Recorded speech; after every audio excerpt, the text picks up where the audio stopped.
একজন মুসলমানের জন্য, একজন মানুষের জন্য প্রথম কাজ হচ্ছে আল্লাহটাকে সাড়া দেয়া, তারপর দুনিয়াটাকে সাড়া দেয়। এবং কোরআন সেটা বলে, যখন নামাজ শেষ হয় তখন তোমরা জমিনে ছড়ায় পড়বা। ও নামাজ আমাদের কাছে একটা রিচুয়াল হয়ে গেছে। নামাজ পড়তে হয় তাই পড়ি। কেন পড়ি? কোনো ব্যাখ্যা নাই। নামাজের মধ্যে কোনো ফিলিংস নাই। নামাজ আমরা জাস্ট নামাজ পড়তে হচ্ছিলে দাঁড়ায় যাচ্ছি। আমাদের নামাজের ক্ষেত্রে কোনো ধরনের কনসেন্ট্রেশন নেই। নামাজে আল্লাহর সাথে আমার কোনো কানেকশান, এই ফিলিংসটা আমাদের হচ্ছে না। আল্লাহর সার্ভারে এটা ক্যাচ হয় যে বান্দা এক্স্যাক্টলি আল্লাহর জন্য এখানে আছে কি নাই। মানে ভূমিকম্প হইলেও মানুষ এরকম বের হয় না। আলহামদুলিল্লাহ রাব্বিল আলামিন ওয়াসসালাতু ওয়াসসালামু আলা রাসূলিল আমিন ওয়া আলা আলিহি ওয়া সাহবিহি ওয়া বারিকা ওয়া সাল্লিম। সম্মানিত আজকের আয়োজকবৃন্দ এবং যারা পার্টিসিপেট করছেন, আল্লাহ তাআলার শুকরিয়া আদায় করছি যে অনেক দিন পরে আপনাদের সাথে আবার দেখা হওয়ার সুযোগ হলো। আমি যতটুকু শুনেছি যে আজকের আলোচনার পরে আপনাদের এই আলোচনার উপরে একটা কুইজ হবে এবং হয়তো তার জন্য পুরস্কার থাকতে পারে। তো আশা করছি আপনারা একটু মনোযোগ সহ শুনবেন। আর আলোচনাটা মূলত হচ্ছে একটা ক্লাস ওরিয়েন্টেশন হয়ে গেছে, মানে টপিক এবং তার উপরে আলোচনা, মানে অনেকটা ক্লাসের মতো হয়ে যাবে আর কি। তো আজকের আলোচনা দুইটা বেসিক পার্ট। একটা হচ্ছে যে আমাদের নামাজের কমন ভুলগুলো কোথায়, কমন মিস্টেক, নামাজের মধ্যে আমাদের যেগুলো কমন মিস্টেক হয় সেটা একটা। আরেকটা হচ্ছে যে নামাজকে প্রোডাক্টিভ করতে চাইলে, নামাজকে বেটার করতে চাইলে আমাদেরকে আসলে কী কী করা দরকার। তো আমি কমন মিস্টেক থেকে শুরু করি। যে আমাদের নামাজের মধ্যে প্রথম যে ভুলগুলো হয় বা বেসিক যে ভুলগুলো হয় সেগুলোর মধ্যে আমরা একটু যাব। প্রথমও আমি এখানে জেনারেল কয়েকটা ভুলের কথা বলিনি। একটা হচ্ছে যে আমরা নামাজকে নামাজের জায়গায়, আমি নামাজ বলি নর্মালি, এটা সালাত বলেন বা যেটাই বলেন, প্রথমত হচ্ছে যে আমরা যে নামাজ পড়ি, নামাজের আমাদের একটা বড় ভুল হইল যে আমরা নামাজ ডিলে করি। নামাজের সময় হাতে আছে এই মনে করে নামাজটা পিছায় দিতে থাকি। অনেক কাজ করতে করতে করতে করতে নামাজের সময়টাকে আমরা পিছায় দিই। এইটা কখন হয়? যখন আপনি কোনো কাজে পড়েন, আপনার কোনো ব্যস্ততা আছে, নামাজ পিছায় দিচ্ছেন। এইটা ডিপেন্ড করে যে আপনি কোন জিনিসকে গুরুত্ব দিচ্ছেন, কতটুকু গুরুত্ব দিচ্ছেন। আপনি মনে করেন যে একটা মিটিং করছেন, আপনার কাছে একজন ক্লায়েন্ট আসছে, কথা বলছেন, ভাবছেন যে ঠিক আছে নামাজের সময় তো আছে, আগে আলাপটা সেরে নিই, তার মানে আলাপ গুরুত্বপূর্ণ। আপনি এই কাজটা আমরা নর্মালি করি। ধরেন আপনি হয়তো ডিভাইস ইউজ করতেছেন, মোবাইল চালাচ্ছেন, মনে হচ্ছে যে আসলে তো মাত্র আজান দিল, এখন অনেক সময় আছে, আমরা পিছায় দেই। তো নামাজ পড়তে পড়তে ওয়াক্তের শেষ পাতা চলে যাচ্ছে। আল্লাহ রাসূলের বক্তব্য হইল যে তোমরা আউয়াল ওক্তে নামাজ পড়বা। নামাজটা আউয়াল ওক্তে পড়তে হয়, মানে আজানের সাথে সাথে নামাজ পড়তে হয়। হানাফি মাযহাব এমনিতেই অনেক ডিলে করে দিছে, খুব মজার ব্যাপার এইটা। হানাফি মাযহাব অনুযায়ী নামাজের ওক্তটা একদম ফ্লেক্সিবল। অলস মানুষের জন্য হানাফি মাযহাব খুব পারফেক্ট। যদি আমাদেরকে অন্য মাযহাবে নেওয়া হইতো খুব মুশকিল হয়ে যেত। ফজরের নামাজ আমরা পড়ি মোটামুটি যখন চারপাশ ফর্সা হয়ে যায়, আলো যে উঠে যায়, তারপর নামাজ পড়ি। কিন্তু অন্য সকল মাযহাবের নামাজ হইল রাত থাকতে, যখন আজান হয় সেহেরি ওক্তে, তখন ওইটা আমাদের নামাজের ওক্ত। চিন্তা করেন তাহলে কী অবস্থা হইতো, আমাদের জন্য মুশকিল হয়ে যেত। তো হানাফি মাযহাবের আসরের নামাজ হচ্ছে একদম সন্ধ্যার আগে আগে। অন্য মাযহাবগুলো 3টা সাড়ে 3টা থেকে নামাজ শুরু হয়েছে।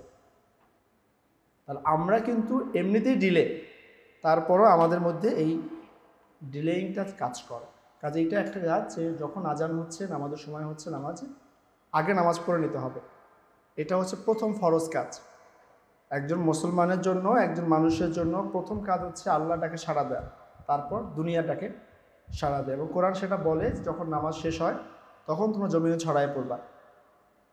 যখন নামাজ শেষ হয়ে যায় তারপরে জমিনে তোমরা ছড়ায় পড়বা, মানে কাজকাম করবা আর কি। 2 নম্বরের কাজ হইল, নামাজ আমাদের কাছে একটা রিচুয়াল হয়ে গেছে। নামাজ পড়তে হয় তাই পড়ি। কেন পড়ি? কোনো ব্যাখ্যা নাই। নামাজের মধ্যে কোনো ফিলিংস নাই। নামাজে আমরা জাস্ট নামাজ পড়তে হচ্ছিলে দাঁড়ায় যাচ্ছি। ফলে এই যে নামাজকে কেয়ারলেসভাবে পড়া, নামাজের ব্যাপারে আমি কনসার্ন না। আমি মাঝে মধ্যে মজা করে বলি যে নামাজের মধ্যে আমরা অটোমেটিক কিছু সিস্টেম চালু করে দিচ্ছি। ধরেন অটোমেটিক সূরা আসে আমাদের, আপনি কোন সূরা নামাজ পড়তেছেন বলতে পারবেন না, নামাজে দাঁড়াচ্ছেন। ইনফ্যাক্ট এখন তো এমন হয়েছে, আগে তো মাঝে মধ্যে মানুষ নিয়ত মুখে বলতো, এখন যখন হুজুরা বলে দিচ্ছে ভাই নিয়ত বলতে হবে না, তখন সে কোন ওক্ত নামাজ পড়তেছে এইটাও সে মাঝে মধ্যে ভুলে যায়। তাইলে আমাদের নামাজের ক্ষেত্রে কোনো ধরনের কনসেন্ট্রেশন নেই, নামাজে আল্লাহর সাথে আমার কোনো কানেকশান, এই ফিলিংসটা আমাদের হচ্ছে না। ফলে খুশু না থাকলে নামাজ আলটিমেটলি জিরো হয়ে যায়। নামাজের মধ্যে প্রোডাক্টিভিটি না থাকলে জিরো হয়ে যায়। আপনি অফিসে আসলেন, অ্যাটেন্ডেন্স দিলেন, আপনি অফিসে মানে ফিজিক্যাল প্রেজেন্ট থাকলেন, এইটা অফিস বুঝবে যে হ্যাঁ উনি প্রেজেন্ট আছে। কিন্তু আল্লাহর ঘরে আপনি গেলেন, আল্লাহ আপনার অন্তর জানেন, আপনি আন্তরিকভাবে আল্লাহর ঘরে আছেন কি নাই এইটা আল্লাহ ক্যাচ করতে পারে। আল্লাহর সার্ভার এটা ক্যাচ হয় যে বান্দা এক্স্যাক্টলি আল্লাহর জন্য এখানে আছে কি নাই। হয়তো অফিসে এটা ক্যাচ করতে পারে না যে আপনি অফিসে বসে বসে আপনার মন কোথায় আছে, কিন্তু এটা আল্লাহ ক্যাচ করতে পারে। ফলে ওই জায়গাটা হচ্ছে ইম্পর্টেন্ট, যে নামাজের মধ্যে খুশি খুশি থাকাটা। 3 নম্বর আমাদের জেনারেল ভুল হচ্ছে যে আমরা প্রচুর মুভ করি, মানে নামাজের মধ্যে আপনি খুব অস্থির।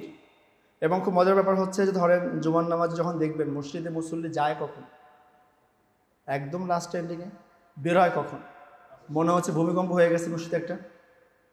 মানে ভূমিকম্প হইলেও মানুষ এরকম বের হয় না, যেভাবে মসজিদে মানুষ বের হওয়া অস্থির হয়ে যাচ্ছে। কেন? 2 মিনিট পরে বের হলে কি আপনার অনেক ক্ষতি হয়ে যাবে? ঠিকই মসজিদ থেকে বের হয়ে সামনে বসে বসে কতক্ষণ আড্ডা দিচ্ছে, গল্প করতেছে। এই যে আমাদের একটা অনুভূতি যে মসজিদের মধ্যে বেশিক্ষণ থাকা যাবে না, দৌড়াতে হবে, এইটা হচ্ছে আমাদের একটা সাইকোলজিক্যাল প্রবলেম। সলাতের ক্ষেত্রে এইটা খুবই প্রবলেমেটিক। দেখেন কোরআন বলে যে যখন তুমি নামাজে দাঁড়াবা অজু করবা। কোরআন আয়াত এরকম, ইদা কুমতুম ইলা সালাত ফাগসিলু উজুহাকুম, যখনই নামাজে দাঁড়াইবা অজু করে নেবা। অজু আছে কি না সেটা কোরআন বলেনি। অজু থাকলেও করবা, না থাকলেও করবা। কেন করবা? কারণ তাইলে তোমার মধ্যে এক ধরনের ফ্রেশনেস কাজ করবে, প্রিপারেশন কাজ করবে। মসজিদে ঢুইকা তুমি দুখুল মসজিদ পড়বা, 2 রাকাত সুন্নাত পড়বা, তারপর নামাজের আগের সুন্নাত পড়বা, একটু বসবা, স্থির হবা। আমাদেরকে বলা হয় তাকবীর উল্লাহর সাথে নামাজ পড়লে অনেক সওয়াব হয়। তাকবীর উল্লাহটা আসলে কি? তাকবীর উল্লাহ হচ্ছে আপনি মসজিদে আগে আগে যাবেন, গিয়ে একটু কাম ডাউন হবেন। আমাদের অবস্থা এমন যে মসজিদে একামত হয়ে গেলে আমরা দাঁড়াই, চিন্তা করি যে প্রথম রাকাতে হুজুর তো বড় সূরা পড়বে, তাহলে একটু পরে যাই, মানে প্রথম রাকাটা একটু মোটামুটি ম্যানেজ করে ফেললাম। এই যে আমাদের মানে খুব তাড়াহুড়া করাটা, এটা একটা বড় ধরনের সমস্যা হচ্ছে। আরেকটা প্রবলেম এটা মেনশন করা হয় যে আমরা নিয়ত করার ক্ষেত্রে ভুল করি। আমাদের দুটোই প্রবলেম, একটা হচ্ছে মুখে নিয়ত করা যাবেই না, দ্যাটস এ প্রবলেম। আবার হচ্ছে করতেই হবে, সেটাও প্রবলেম। কিন্তু নিয়তটা হওয়া উচিত, নিয়ত ছাড়া নামাজ হবে না। আপনি নিয়ত ছাড়া নামাজ পড়লে নামাজ হবে না। এখন আপনি কি নিয়ত আসলে করেন? আমরা খুব সহজ করে দিচ্ছি, মনে করি যে অজু করছি তো নিয়ত হয়ে গেছে, নামাজে যাচ্ছে তো নিয়ত হয়ে গেছে। না, এইরকম এত সহজ করা যাবে না। আপনাকে মসজিদে দাঁড়ায়া যে ঠিক আছে আমি এখন তাহলে ফরজ নামাজ পড়তেছি, এই যে একটা স্থির হইলেন, এটা হচ্ছে নিয়ত। এই স্থিরটা আমরা খুব কম হই, ফলে এইটা একটা আমাদের সংকটের জায়গা আছে। তো এইখানে জেনারেলি 4টা পয়েন্ট আমি নোট দিলাম। এরপরে যে সংকটগুলো আছে সেটা হচ্ছে নামাজের মধ্যে আমাদের কিছু সংকট হয়, যেমন আমরা প্রপারলি রুকু করি না। দেখবেন অনেক মানুষ রুকু করে, তার পেট সোজা সমান হয় না, মানে রুকুতে যাচ্ছে কেউ হয়তো এভাবে যাচ্ছে, হ্যাঁ, মানে অনেকটা 45 ডিগ্রি অ্যাঙ্গেলে যাচ্ছে। আবার হচ্ছে কেউ হয়তো হাঁটুটা ঠিক মতো ভাঙছে না। স্থির হওয়াটা জরুরি। দেখেন নামাজের মধ্যে আপনার বডি ফাংশন কীভাবে দাঁড়াবেন, অথবা এইটা কোথায় কি করবেন, মুভমেন্ট কেমনে হবে, এই ব্যাপারে কোরআন এবং সুন্নাতে ব্যাখ্যা আছে। কিন্তু সবচেয়ে ইম্পর্টেন্ট জিনিস হইল যে আপনাকে স্থির হইতে হবে। আপনি যেটাতে ফ্লেক্সিবল হন সে ওয়েতে আপনি যাইতে পারেন। আমাদের যেটা হয়, ধরেন আপনি 2 পায়ের মাঝখানে কত ইঞ্চি ফাঁকা রাখবেন, এটা ডিপেন্ড করবে, ব্যক্তি ব্যক্তি ভ্যারি করবে। কিন্তু মূল ফোকাসটা হচ্ছে আপনাকে কমফোর্ট হইতে হবে, যাতে অস্থির না হয়ে যান। দেখবেন আমরা যখন তাশাহুদে বসি, আমাদের কিন্তু অনেক সময় অনেকজন অনেকভাবে বসি, তাই না? কেউ হয়তো পা দাঁড় করাতে পারে, কেউ পারি না, কারো কষ্ট হয়, এটা হইতে পারে। আপনি ফ্লেক্সিবল ওয়েতে বসেন, সমস্যা নাই। কিন্তু যেটা ইম্পর্টেন্ট সেটা হচ্ছে যে আপনাকে পারফেক্ট হইতে হবে। এখন যখন আপনি রুকুতে যাচ্ছেন খুব দ্রুত, আবার উঠছেন দ্রুত, তখন কিন্তু আপনার সেই পারফেকশনটা আসছে না, ফলে বিনয়টা নামাজ থেকে ভেঙে যাচ্ছে। এই জন্য রাসূলুল্লাহ সুন্নাহ হলো যে আমরা 3 তাসবিহ পরিমাণ সময় রুকুতে স্টে করব, 3 তাসবিহ পরিমাণ। এখন এই তাসবিহ পড়বেন কার মতো করে? তারাবির নামাজের হুজুরদের মতন? নাকি নর্মালি, ডিপেন্ড করবে। আমাদের সমাজে যেটা হয় যে আমরা তাসবিহ পড়ি এত দ্রুত যে সুবহানাল্লাহ সুবহানাল্লাহ সুবহানাল্লাহ, মানে সুবহানাল্লাহ শুধু এটা শোনা যাচ্ছে, কিন্তু আর কিছু শোনা যাচ্ছে না। হ্যাঁ, তাহলে স্পষ্ট করে আপনাকে তাসবিহটা পড়তে হবে, এবং এক শ্বাসে না, 3 শ্বাসে 3 তাসবিহ। আমরা তো এক শ্বাসে মোটামুটি পড়ে ফেলি, সুবহান রাব্বিল আলা, সুবহান রাব্বিল আলা, সুবহান রাব্বিল আলা, শেষ। এটা 3 শ্বাসে পড়তে হবে, সুবহান রাব্বিয়াল আযীম, থামতে হবে, দেন আবার বলতে হবে, দেন আবার বলতে হবে। তো এইটা একটা। সেজদা তো সেম ফ্যাক্ট। আমাদের সেজদাতে অনেক সময় অনেক কিছু ভুল হয় যে আমরা কেউ ঘুমায় পড়ি, মানে দুটো হাত একবার বিছায় দেওয়া খুব রিল্যাক্স মুডে। সেজদাতে আপনাকে দুটো হাত মিলাই দেওয়া যাবে না, দুটো হাত ফাঁকা রাখতে হবে, একটা স্মার্টনেস ধরে রাখতে হবে, এবং সেখানে কপাল, নাক এগুলো মিলতে হবে। অনেক কিছু কপাল মেলে, নাক মেলে না। মানে সেজদাতে আমরা সাধারণত দেখবেন এটা বলে যে নাক ধুলামলিন হোক, নাকে খত দেয়া, তাই না, বাংলা বলে না? এটা মানে কি? এটা হচ্ছে আপনি আপনার নিজেকে একেবারে মাটির সাথে মিশাই দিচ্ছেন। এটা হচ্ছে নাক লাগতে হবে, কপালও লাগতে হবে, নাকও লাগতে হবে। তো এই জিনিসগুলো হচ্ছে ফ্যাক্ট। এবং আমাদের রুকু থেকে সেজদায় যাওয়ার যে সিস্টেমটা, আমরা যখন যাই তখন দুইভাবে যাই। কেউ হয়তো আগে হাঁটু রাখি, কেউ হয়তো আগে হাত রাখি, তাই তো, মানে একেবারে হাত দিয়ে বসে পড়ি, আগে আগে হাত তারপর হাঁটু পড়ে, কারো আগে হাঁটু পড়ে তারপরে হাত পড়ে। তো দুটোরই অপশন আছে, যেটাতে আপনি কমফোর্ট ফিল করতে পারেন। তবে স্ট্যান্ডার্ড হচ্ছে আগে হাঁটু দেয়া। আগে হাঁটু দিলে যেটা হয় যে আপনি ধীরে স্থিরভাবে বসতেছেন, আপনার অস্থিরতা নেই। আর আগে হাত দেয় মানে হচ্ছে আপনার হয়তো কোনো একটা অস্থিরতা কাজ করছে, বা ফিজিক্যাল কোনো একটা সংকট আছে আর কি। ওকে, এরপরে আমরা আরেকটা পয়েন্টে চলে যাব। এটা হচ্ছে রিসাইটেশন। আমরা যখন নামাজে কোরআন পড়ি, এইটা খুব মজার। সূরা ফাতিহায় এক শ্বাসে পড়ি না, হয়তো আমার শ্বাস ছোট বলে, কিন্তু 2 শ্বাসে মোটামুটি পড়া যায়। আমরা মোটামুটি সবাই সূরা ফাতিহাটা 2 শ্বাসের মধ্যে পড়ে ফেলি। তারাবির নামাজে তো হুজুরা এক শ্বাসে পারলে ফাতিহার সাথে আরও একটা মিলাই ফেলে, তাই না? কিন্তু সুন্নাহ হচ্ছে প্রত্যেকটা আয়াতকে ভেঙে ভেঙে একবার একবার পড়া। আল্লাহ রাসূল প্রত্যেকটা আয়াতকে সিঙ্গেল সিঙ্গেল পড়তেন, থেমে থেমে। কারণ সূরা ফাতিহার প্রত্যেকটা আয়াতের পরে আল্লাহ তাআলা একটা রিপ্লে করেন, এটা হাদিসে আছে। আজকে যদি হাদিস বলা মুশকিল সময় সংকটের কারণে, আল্লাহ রাসূল বলেছেন, যখন বান্দা আলহামদুলিল্লাহ রাব্বিল আলামিন বলে, আল্লাহ বলে বান্দা আমার প্রশংসা করতেছে। তাহলে আপনাকে তো আল্লাহকে আনসার দিতে সময় দিতে হবে। এবং সূরা ফাতিহা তো দোয়া, সূরা ফাতিহা হচ্ছে বেস্ট দোয়া। তাইলে এই জায়গাটায় আমাদের একটা ভুল, যে আমরা অস্থির, সূরা ফাতিহাতে আমরা অস্থির হয়ে যাচ্ছি। 2 নম্বর হচ্ছে যে আমরা যখন কোরআন পড়ি, আমরা খুব দ্রুত পড়ি অথবা খুব স্লো পড়ি। আইদার খুব দ্রুত পড়ি অথবা আমরা খুব স্লো পড়ি। খেয়াল করবেন যে আমাদের মসজিদের ইমাম সাহেবরা মাগরিবে অথবা ধরেন এশার নামাজে যখন সূরা জোরে পড়ে, সূরা ফাতিহাটা, তখন যেটুকু লেন্থ হয় তার পড়ার, যখন সে আস্তে পড়ে তখন তার লেন্থ কম হয়। খেয়াল করবেন এটা, যখন তিনি জোরে পড়েন সূরা ফাতিহাটা, তখন যেই সময় লাগে আস্তে পড়ার সময় কম লাগে। কারণ তিনি জোরে পড়ার সময় মানুষকে শোনান, আর আস্তে পড়ার সময় আল্লাহকে শোনান। So that's a problem. দূরে আল্লাহকে শোনাইতে হবে, মানুষকে না। আমাদের কোনো কোনো জায়গায় এমন হয় যে কেরাত পড়ছেন উনি এত দ্রুত যে ধরাই যাচ্ছে না। এবং অনেক মসজিদের ইমাম সাহেবরা পর্যন্ত এটা জানেন না যে সূরা ফাতিহাটা একশ্বাসে পড়া যায় না, এটা ভেঙে ভেঙে পড়তে হয়। তারাও দেখবেন যে একশ্বাসে 2 আয়াত 3 আয়াত পড়ে ফেলেছে, টানতেছে একটা। তো এইটা আমাদের কোরআন না বোঝা এবং অনুভূতির অভাবটা হিসেবে এখানে থাকবে আর কি। আচ্ছা, আরেকটা হচ্ছে আমরা যখন সাইলেন্টলি পড়ি, মনে মনে পড়ি, কোরআন মনে মনে পড়া যাবে না। মনে মনে পড়া বোঝেন? আপনি পড়ছেন কিন্তু আপনার ফিজিক্যালি কোনো অঙ্গ নড়ছে না, আপনার মুখ নড়ছে না, আপনি পড়ছেন, মানে মনে মনে আপনি কোরআন পড়ছেন। তো মনে মনে কোরআন পড়লে পড়া হবে না। নামাজের মধ্যে আপনাকে পড়তে হবে এতটুকু আওয়াজে যে আপনার কান আপনি শুনতে পাচ্ছেন। যখন আপনি একা নামাজ পড়েন বা যখন আপনি খাফি নামাজ যেগুলো বলে, যেগুলো আস্তে পড়তে হয়, সেগুলোতে আপনাকে পড়তে হবে এতটুকু আওয়াজে যাতে আপনার কান আপনি শুনতে পান। সো আপনার ঠোঁট, জিহ্বা এগুলো নড়তে হবে। আচ্ছা, এরপরে আমাদের আরেকটা হচ্ছে যে ক্লথিং, আমাদের কাপড় বা আমাদের যে ড্রেস আপ থাকে নামাজের ক্ষেত্রে, যেটা হয় ধরেন যদি আপনি ফর্মাল না থাকেন, বাসায় নামাজ পড়েন, তো একটা গেঞ্জি গায়ে দিয়ে নামাজ দাঁড়ায় দিচ্ছে আমাদের ক্ষেত্রে খুব র্যান্ডমলি, মানে নামাজের জন্য তেমন কোনো প্রিপারেশন দরকার হচ্ছে না। এবং টুপি ছাড়া নামাজ পড়া তো আলহামদুলিল্লাহ ট্রেন্ড হয়ে গেছে আমাদের। আমরা তো মনে করি টুপি ছাড়া নামাজ পড়াই উচিত। এবং ধরেন নামাজের জন্য আলাদা কোনো প্রিপারেশন আমাদের থাকে না, ড্রেসে থাকে না, অ্যাপিয়ারেন্সে থাকে না। কিন্তু ইসলামিক অ্যাপ্রোচ হইলো যে আপনি যখন নামাজে দাঁড়াবেন তখন আপনি সবচেয়ে মানে সুন্দর করে পরিপাটি হয়ে আসবেন। এইটা বলে নাই যে নতুন জামা পরে আসতে হবে, কিন্তু পরিপাটি হইতে হবে। আল্লাহ রাসূলের সময় থেকে এটা বলা হতো যে সাহাবারা যারা স্মোক করতেন, মানে এখন স্মোক তো এখন ডাইমেনশন চেঞ্জ হয়েছে। রাসূলের যুগের প্রথম যুগে স্মোক ছিল, মদ খাইতো সাহাবারা, মানে এটা হালাল ছিল তখন। তো এটা খায় তারা আসতেন। আবার ধরেন কেউ হয়তো পেঁয়াজ খাইতেন, পেঁয়াজ আমরাও খাই, এগুলোর গন্ধ হতো। অথবা ধরেন ঘামের গন্ধ হতো। তো ইসলাম বলতো, রাসূল বলতেন যে সপ্তাহে একদিন হলো গোসল করতে হবে। এটা কিন্তু খুব কম্পালসারি, সপ্তাহে একদিন। আমাদের দেশে তো আবহাওয়া যেরকম এটা ডিফারেন্ট, কিন্তু আরব দেশে আবহাওয়া কিন্তু অন্যরকম। সেখানে গোসল করতে হয় না 3 মাসেও, খুব নর্মালি।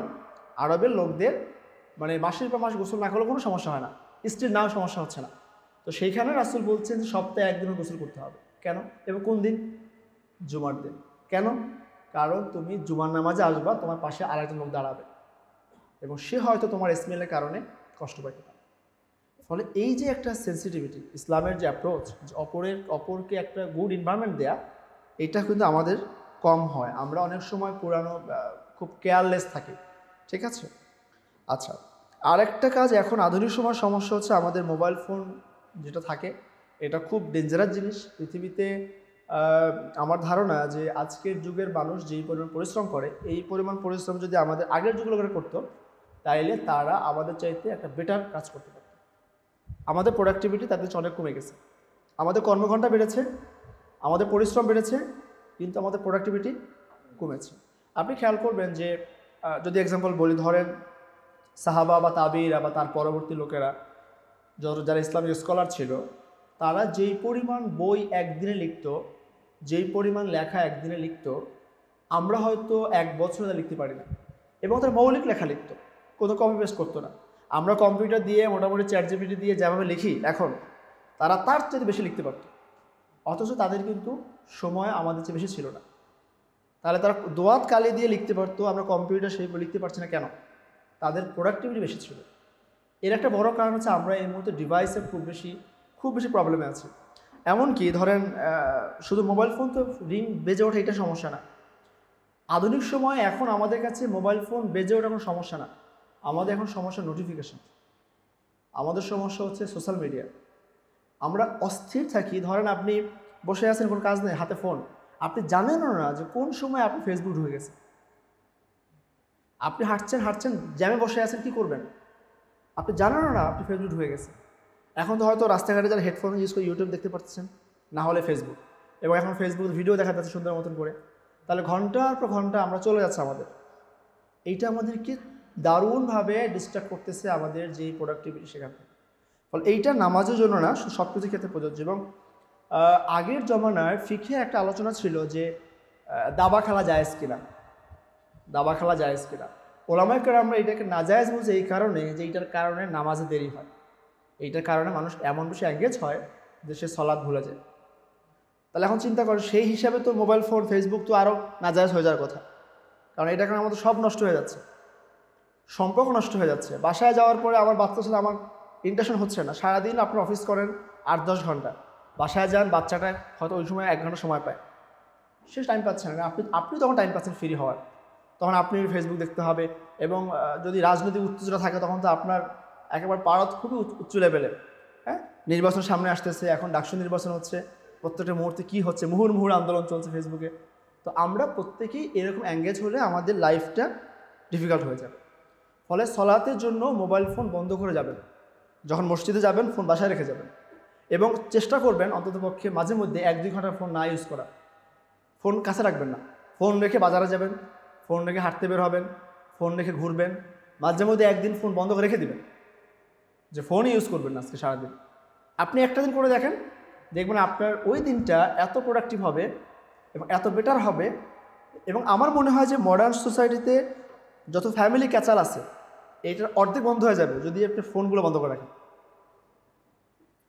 আমরা এই জায়গাটা আমাদের ইবাদত বলেন, আমল বলেন, আখলাক বলেন, সব জায়গাতে এই মডার্ন এই টেকনোলজির যেই মানে নেগেটিভ সাইড, সেটা দারুণভাবে আমাদের উপরে অ্যাটাক করছে। ওকে, এইগুলো হচ্ছে কমন আলোচনা। তারপরে আমাদের আজকে আলোচনা সেকেন্ড পার্ট।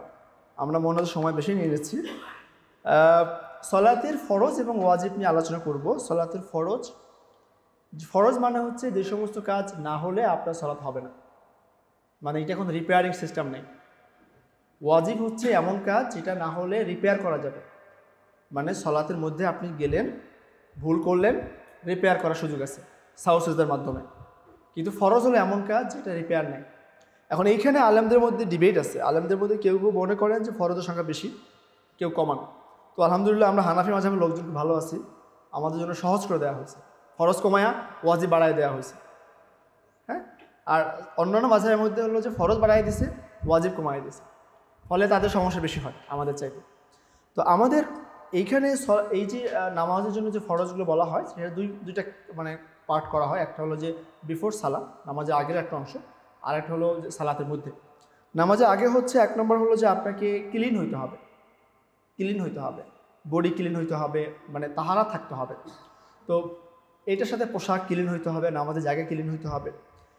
এই তাহারাতের ক্ষেত্রে একটা মজার কথা হলো যে যতক্ষণ পর্যন্ত না আপনি কনফার্ম যে আপনার তাহারাত নাই, ততক্ষণ পর্যন্ত আপনার তাহারাত আছে। বুঝা যাচ্ছে? যতক্ষণ না আপনি নিশ্চিত বলতে পারতেছেন যে আপনার অজু নাই, ততক্ষণ আপনার অজু কি আছে। যতক্ষণ আপনি বলতে পারতেছেন আপনার পোশাকের সমস্যা আছে, কনফার্ম নিশ্চিত, ততক্ষণ আপনার পোশাক কি পাক।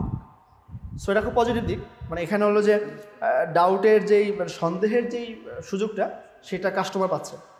ঠিক আছে, ল এখানে আমাদেরকে ফ্লেক্সিবিলিটি দিয়েছে। তো 1 নম্বর হলো যে এখানে তাহারাতের ক্ষেত্রে অজুটা ইম্পর্টেন্ট। অজু কোথায় আবার তায়াম্মুম করে নেবেন, আর গোসল অবশ্যই গোসল করতে হবে। কিন্তু এটা হলো ফিজিক্যাল তাহারাত। কিন্তু আরেকটা তাহারাত খুব ইম্পর্টেন্ট, সেটা হলো আমাদের ভিতরের তাহারাত।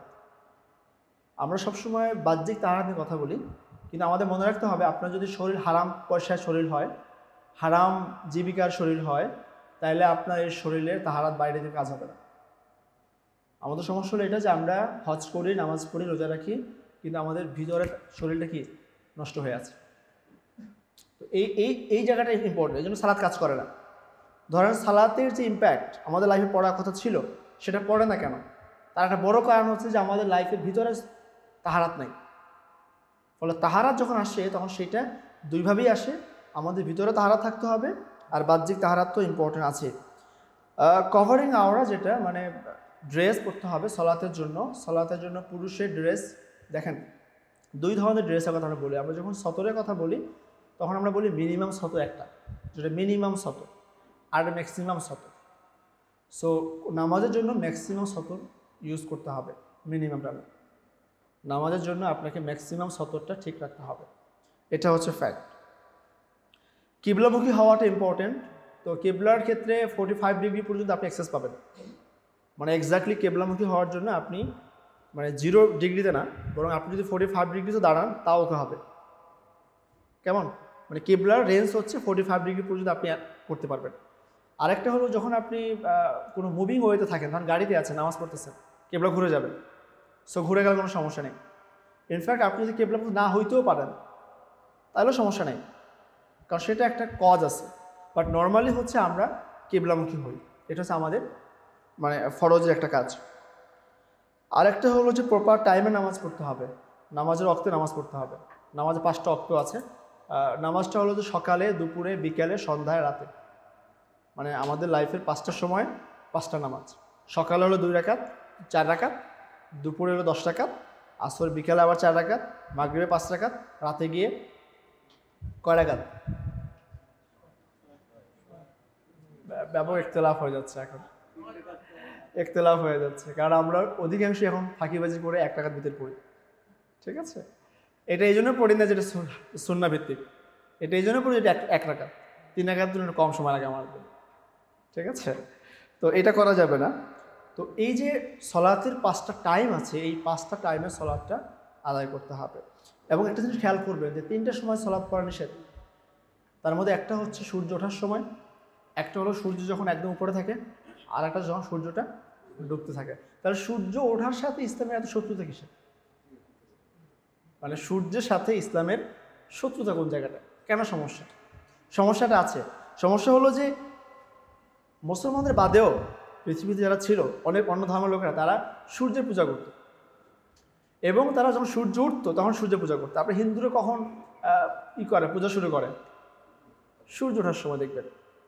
এবং এই যে মক্কাতেও এটা ছিল যে তারা সূর্য উঠা থেকে শুরু করে একদম সূর্য দ্বীপ্রহর ওঠা পর্যন্ত এই সময়টা তাদের ইবাদত টাইম ছিল। তারা এসব তাওয়াফ করতো, তারা এই সময় মানে তাদের পূজা অর্চনা করতো এই সময়টায়। এই জন্য এই সময় নামাজ নেই, এই সময়টায় কোনো নামাজ নেই। এবং আরেকটা দিক হলো যে ইসলাম যে খুব ব্যবহারিক জীবন, তার একটা প্রমাণ হলো যে আপনাকে কাজ করতে বলা হচ্ছে এই ফজর থেকে জোহর পর্যন্ত। মুসলমানদেরকে আল্লাহ এটা বলে না যে তুমি সকাল থেকে রাত পর্যন্ত কাজ করো, না। ইসলামিক অ্যাপ্রোচ হইলো আপনি কাজ করবেন ফজর থেকে জোহর পর্যন্ত, এরপর কাজ নেই, এরপর রেস্ট টাইম। আমাদের অবস্থা কি হচ্ছে? আমরা তো মাশাআল্লাহ দিন শুরু করতেছি, দিনের মধ্যে কাজ, সারাদিন কাজ, রাতেও কাজ। হ্যাঁ, তাহলে এই যে দেখেন সকাল এখন 9টা বাজে, অলরেডি 5 ঘন্টা সকাল হয়ে গেছে, কিন্তু আমাদের সকাল কয় ঘন্টা হয়েছে? 1 ঘন্টা, 1 ঘন্টা হয় নাই। অনেক মানুষ এখন ঘুমাচ্ছে। পুরো আমি আসার পর দেখলাম যে পুরো এই যে এলিফ্যান্ট রোডে সব দোকান বন্ধ। তো সকাল 9টার পর্যন্ত দোকান বন্ধ, তো যে সকাল 9টা 10টার দিকে দোকান মানে বন্ধ রাখে, সে তো রাত 10টা পর্যন্ত খোলা রাখবে। তাহলে তার লাইফ তো সুন্দর হইল না, সিস্টেমটা এখানে কলাপস হয়ে গেল। যদি আমাদের এমন হইতো যে সকাল 7টা অফিস খোলে, 3টায় বন্ধ হয়ে যায়, সব মানুষ যার যা ঘরে যায়, তারপর সে তার ফ্যামিলি টাইম পাচ্ছে, রেস্ট টাইম পাচ্ছে, রিল্যাক্স হচ্ছে, সারা রাত ঘুমায় টোমায়া দিব্যি সকালবেলা আসতেছে, হচ্ছে না তো। দেখেন আমরা কি করতেছি, আমাদের কোনো মানুষই কিন্তু 6 ঘন্টার নিচে কম ঘুমাচ্ছি না, মানে ঘুমাইলে হচ্ছে না। কিন্তু এই ঘুমটা টাইমে হচ্ছে না, প্রপার টাইমে হচ্ছে না। কখন হচ্ছে? রাত 12টা 12:30 ঘুমাতে যাচ্ছি আমরা, তো দেন দেখা যায় সকাল 7টা 8টার মধ্যে ঘুমাচ্ছি। তাহলে আমার যেই রাতের যে সিগনিফিক্যান্ট টাইম, যেই সময়টা ঘুমাইলে ঘুম কাজ হয়, মানে রাত 9টা 9:30 পর থেকে 12টা 1টা পর্যন্ত এই যে সময়টা, এই সময় 1 ঘন্টা ঘুম আপনি দিনের বেলায় 4 ঘন্টা ঘুমালে সেই সময় হবে। সো যখন যেটা হয় তখন সেটা না করলে যেটা হয় আর কি, আমাদের সেটা হচ্ছে সারাদিন ঘুম ঘুম, ব্রেন কাজ করে না, ভাল লাগে না, মেজাজ খারাপ হয়। কেন হয়? কারণ আমি প্রপারলি ঘুমোচ্ছি না, প্রপার টাইমে আমাদের ঘুমটা হচ্ছে না। এই যে লাইফস্টাইল সংকট, মানে এটা একটা দারিদ্র দুষ্ট চক্রের মতো, আমরা একটা দুষ্ট চক্রের মতো ঢুকে গেছি। এখান থেকে বেরোতে হবে। ইসলামিক অ্যাপ্রোচ হইল যে আল্লাহ রসুল বলতেন যে এশার নামাজের পরে দুনিয়াবি কথা বলা মাকরুহ, এশার নামাজের পরে দুনিয়াবি কথা বলা, দুনিয়াবি কাজ করা জায়েজ নেই। আপনি খেয়াল করেন। এবং হাদিস হইল যে তোমরা মাগরিব পরে খাইবা, মানে সন্ধ্যার পরে খাওয়া দাওয়া যা করা সন্ধ্যার মধ্যে শেষ করতে হবে, সন্ধ্যার পরেও না, সন্ধ্যার মধ্যে খাওয়া দাওয়া শেষ করবা, মাগরিবে নামাজ পড়বা, জিকির আজকার করবা, তারপরে এশার নামাজ পড়তে আসবা, নামাজ পড়ে যা ঘুমাই পড়বা। এবার আপনি দেখেন যে 100 বছর আগে আমাদের দাদারা, আমাদের পরদাদারা যারা ছিলেন, তাদের লাইফস্টাইল খেয়াল করেন, তারা ফজরের আগে কীভাবে ঘুমতে উঠে যেতেন অটোমেটিক। কারণ আপনি পারবেন না, আপনি কালকে ট্রাই করেন 9টায় ঘুমান, আপনি ফজর পর্যন্ত জাগতে পারবেন না, মানে ঘুমাতে পারবেন না, আপনি তখন ঘুম ভেঙে যাবে আপনি, টাইম আপ। মানে ব্যাটারি চার্জ হয়ে গেলে ব্যাটারি চার্জ নেই আর, না ব্যাটারি হয়ে যাবে। কিন্তু আমাদের কি হয়, আমি যখন বলি আপনারা আজকে ফজরের আজান শুনতে পাইছেন, দেখবেন অনেক হাত উঠবে না। ফজর নামাজ পড়া কথা বলে নেই, আজান শুনতে পাওয়াটা। তাহলে ফজরের সময় এতগুলো মাইকে এত জোরে আওয়াজ হয়, যখন ফজরের সময় পুরো এনভায়রনমেন্টে এতটা কাম অ্যান্ড কোয়াইট থাকে যে অনেক দূরের আওয়াজ শোনা যায়। তাহলে আমরা সেই সময় আমার বাসার পাশে মসজিদে আজান শুনতে পাচ্ছি না, তার কারণ আমার এই পরিমাণ ঘুমের ঘাটতি আছে। এখন যদি আপনারা মনে করেন যে আমাদের এই যুগে সাহাবারা বাস করতেন, তাহলে তাদের কি হইতো? সেম হইতো আমাদের মতন অবস্থা, তারা ফজর মিস করতেন। তার ইমান যত মজবুতি হোক, ফজর মিস করতে, কারণ শরীরে ঘুম ঘাটতি আছে। কাজে সাহাবা হইতে হলে আপনাকে আগে ঘুমাইতে হবে, আগে লাইফ চেঞ্জ করতে হবে। এখন এটা কেমনি করবেন? আপনার অফিস শেষে রাত 8টায়, আপনি সকাল ঘুমাবেন কেমনি রাত 10টার মধ্যে? সম্ভব তো না ভাই। এরপর আপনার কাজ আছে, প্রত্যেকটা মানুষের ব্যক্তিগত কাজ আছে, তার ফেসবুক চালাইতে হবে, এটা বাস্তবতা, এইটার জন্য টাইম দিতে হবে। তো সেই টাইমটা আগে আনতে হবে। ফলে আমাদের পুরো সিস্টেমটা প্রবলেম পড়ে গেছে আমরা আর কি। এই জন্য প্রপার টাইমে নামাজ পড়াটা এইটা একটা শিক্ষা যে তোমার লাইফের প্রত্যেকটা কাজ প্রপার টাইমে হওয়া উচিত। এবং এর মধ্য দিয়ে যদি আপনি নামাজের এই রুটিনটা ফলো করতে পারেন, তাহলে আপনি রিল্যাক্স থাকবেন। এবং আরেকটা বিষয় হলো যে নামাজ পড়ার মাধ্যমে কিন্তু আপনি আপনার যে কোয়ালিটি বা প্রোডাক্টিভিটি সারাদিনে ধরে রাখতে পারেন। ধরেন আপনি যখন একটানা কাজ করেন, আমরা যদি এইটাকে নামাজকে যদি শুধুমাত্র একটা ফিজিক্যাল মোটিভ সিস্টেম ধরে রাখি, যে আপনি যখন একটানা কাজ করেন আপনি বোরিং হয়ে যাবেন, আপনার ব্রেন একটা সময় গিয়ে ফাংশন করবে না। সে লোড নিতে পারবে না। কিন্তু যখন আপনি অজু করবেন নামাজের জন্য, আপনার অজুর পানি কিন্তু আপনার ব্রেনে পৌঁছাচ্ছে। মানুষের শরীর মূলত পানি দ্বারা তৈরি হয়েছে, মানুষের শরীর কিন্তু পানির তৈরি, এবং এই পৃথিবী যা কিছু দেখেন সব পানির তৈরি, মাটি না। মাটি দিয়ে তৈরি হয়েছে আদম আলাইহিস সালাম, হাওয়া আলাইহিস সালাম, বাদ বাকি আমরা যারা আছে সব পানির। আমাদের শরীরের সিংহভাগ পানি, ফলে আমাদের ব্রেন সতেজ হয়, আমাদের শরীর সতেজ হয় পানির কারণে। পানি খাইলে সতেজ হয়, গোসল করলে সতেজ হয়, পানি দিলে সতেজ হয়। যখন অজু করেন তখন আপনি খেয়াল করেন যে কীভাবে আপনি সিগনিফিকেন্টলি আপনার ব্রেনের মধ্যে পানি পুশ করছেন। আপনার ভরুতে পানি এখান থেকে দিচ্ছেন, কান থেকে দিচ্ছেন, নাক থেকে দিচ্ছেন, মুখ থেকে দিচ্ছেন, নানান কারণে আপনি রিফ্রেশ হচ্ছেন। এরপর আপনি নামাজে দাঁড়াচ্ছেন। নামাজ একটা হাইলি মোটিভেশনাল প্রোগ্রাম। যদি আপনি স্থির হন, দেখেন ব্রেন যখন আমাদের এই যে সাধারণত যারা ইয়োগা করায়, বা ধরেন এই যে এখানে একটা আছে আপনাদের কোয়ান্টাম, এরা কি করায় বলে না, চোখ বন্ধ করুন, মনে করুন পৃথিবীতে কেউ নাই। What is this? মানে মনে করুন কেউ নাই, তার মানে আপনাকে বলা হচ্ছে তুমি কাম ডাউন হয়ে যাও, স্থির হয়ে যাও। একটা ছোট্ট ছেলে যদি আপনি এখন সার্ভে করে দেখবেন খেয়াল করে, যে যার বয়স 3 মাস 4 মাস 6 মাস হাত পা নাড়ায়, ও যতক্ষণ জেগে থাকবে ওর হাত পা বন্ধ হবে না নড়ানো। ছোট্ট বাচ্চা, ও যতক্ষণ জেগে আছে ওর হাত পা নড়ানো বন্ধ নাই, চুপচাপ বসে আছে ছোট বাচ্চারা। মানে যে যার বয়স ধরেন 6 মাস 1 বছর পাবেন না। আর একজন বড় মানুষ যতক্ষণ জেগে আছে তার ব্রেন বসে আছে কোথাও, করতে পারবেন না, আপনি পারবেন না। আপনি এখন এখানে বসে আছেন, আপনার ব্রেন ঘুরতেছে, সে মহাদেশ থেকে আরেক মহাদেশ ঘুরতেছে। তার মানে এই যে ব্রেনকে আবার স্থির করা, সব ঘোরাঘুরি বন্ধ করে জায়গায় নিয়ে আসা, এটার জন্য আপনাকে ধ্যান করতে বলে, এটার জন্য তারা ইয়োগা করতে বলে। আর এটাই নামাজে হয়, এই জিনিসটা নামাজে সিস্টেমেটিক হয়ে যায়। ফলে আপনি কিন্তু অনেক বেশি প্রোডাক্টিভ হতে পারেন যখন নামাজ আপনি খেয়াল করবেন। কিন্তু আপনি যদি নামাজ দাঁড়ায় চিন্তা করেন যে হিসাব মিলতেছে না, না কয়েকটা হিসাব মিলান, তাহলে তো হবে না। তাহলে আপনার ব্রেন কিন্তু স্টোরে আসে নাই, তাকে স্টোরে আনতে হবে। তো এই কাজটা হলো নামাজের জন্য ইম্পর্টেন্ট। আর যেটা নিয়তের ফ্যাক্ট, আমি নামাজের নিয়ত করা মানে হচ্ছে আপনাকে এটা করতে হবে, আপনাকে স্থির হইতে হবে, কাম ডাউন হইতে হবে। এই জন্য সলাতে এমনকি নামাজে দৌড়ে যাইতে নিষেধ করা হয়েছে। মসজিদে ইমাম সাহেব দাঁড়ায় গেছে, রুকুতে যায় অবস্থা, আপনি কী করবেন? জুতোটা কোনো মতো পাক্কা দিয়ে রাইখা দৌড় দিবেন একটা। এটাও ইসলাম বলে না, আপনাকে খুব স্মার্টলি যেতে বলছে, রিল্যাক্স করে যাও। নামাজ না পেলে নাই, জামাত না পেলে নাই, নিজে করে নেবা, কিন্তু আপনাকে খুব একটা মানে স্থির হইতে হবে। এই স্থিরতাটা জন্য নামাজের পর, আর আমাদের যত অস্থিরতা নামাজের মধ্যে বেশি হয় আর কি কারণে। আচ্ছা, এরপরে ইনডোরের কয়েকটা ফরজ আছে যেগুলো আমরা ইনডোর ফরজ বলি। একটা হলো তাকবীর দেয়া। তাকবীর মানে হচ্ছে, দেখেন নামাজের অনেক আলোচনা, নামাজের তাকবীর মানে হচ্ছে যে আপনি বড় না। যখন তাকবীর বলি তখন মানে কি, আল্লাহ সবার চেয়ে বড়, আল্লাহ সবার চেয়ে বড়। এটা মানে কি, আমরা মানুষ কিন্তু বড়, মানুষের মধ্যে বড়ত্বের যে অহমিকা এটা খুব বেশি আছে। দেখেন মানুষ যত রোবট বানাইছে, কোনো রোবট কি মানুষের যে সুন্দর বানাইছে? বানায় নাই। মানুষ যত গল্প লিখছে দৈত্য দানব, কোনো দৈত্য দানব খুব সুন্দর স্মার্ট বানায় নাই। মানুষ যা বানায় তার চেয়ে খারাপ বানায়, কারণ মানুষ নিজেকে অলওয়েজ সুন্দর বড় বানাইতে চায়। আমাদের ডিবেট কি, আমরা শ্রেষ্ঠ, তাই না? আমরা শ্রেষ্ঠ বাঙালি, আমাদের ভাষা শ্রেষ্ঠ, এগুলো দুনিয়াবি। ইসলামের দিক থেকে আমরা কি মনে করি যে মানুষ আল্লাহর শ্রেষ্ঠ জীব। কেন মনে করি? মানুষ। আবার আমরা উম্মতে মুহাম্মাদের শ্রেষ্ঠ জাতি কেন মনে করি? কারণ আমরা মানুষ। আমাদের নবী শ্রেষ্ঠ নবী। এই যে শ্রেষ্ঠত্বের যে দাবি দেওয়াটা, এটা মানুষের ফিতরাতগত স্বভাব। এই স্বভাবটাকে নিয়ন্ত্রণ করাটা নামাজে শিক্ষা। নামাজে দাঁড়ায় বলতেছেন যে না, আমি বড় না। কে বড়? আল্লাহ বড়। আপনার পাশে দাঁড়ায় আছে আরেকজন, এর পাশে দাঁড়ায় আছে, কে দাঁড়া আছে বলতে পারবেন আপনি কিছু বলতে পারবেন না দেখে নিয়ে যে কে দাঁড়াচ্ছে কে না দাঁড়াচ্ছে। তো এই শিক্ষাটা হচ্ছে নামাজের মধ্যে ইম্পর্টেন্ট। তারপর নামাজ দাঁড়ায় পড়া ফরজ, না পারলে বসে পড়তে হবে, কিছু করার নাই। নামাজের মধ্যে সূরা ফাতিহা পড়তে হবে, এটা ফরজ। সূরা মিলাইতে হবে, এগুলো ফরজ অংশ। তারপরে রুকু করতে হবে প্রপার ওয়েতে, সেজদা করতে হবে, এবং নামাজের লাস্ট সিটিং আছে, 2 রাকাত নামাজে বসতে হয়, বসে সালাম ফিরাতে হয়। এটা একটা স্ট্রাকচারাল অ্যাক্টিভিটিস। এগুলো ফরজ, কারণ হচ্ছে এগুলো নামাজের সিস্টেম। তো এগুলো আমাদের ভুল হয় না নর্মালি, কারণ আমরা এগুলো তো করতেই হয়, কাঠামোগত অবস্থা আর কি। কিন্তু আমাদের ভুল যেটা হয় সেটা ওয়াজিবের মধ্যে বেশি ভুল করি আমরা। তো আমি ওয়াজিবটা আলাপ করছি না।